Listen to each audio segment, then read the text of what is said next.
英国伦敦的自然历史博物馆推出一种小型的超时空量展出，也因为分类真复杂，今年这项鉴定做全新的物种。一约5000万年前，伫美国西部掠走的小型食草的恐龙 Enigmagus， 伫伦敦自然历史博物馆有一个永远的新厝。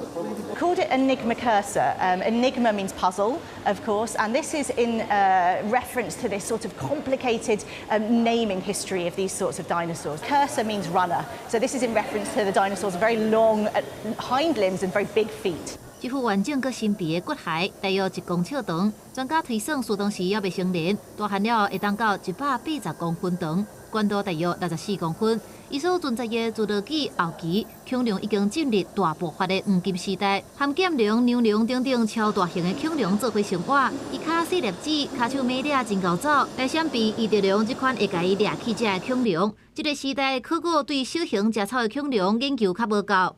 这副掠走的骨骸，捌方认为是1970年代发现的侏儒龙，不过后来进一步研究发现讲是全新的物种，也甲演化史其中一部分的空白填补起来。 And it also shows us what these late Jurassic ecosystems were like.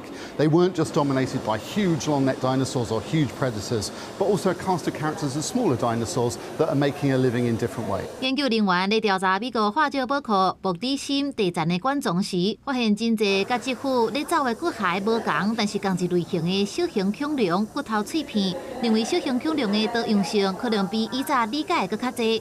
公司新闻是会中朋友。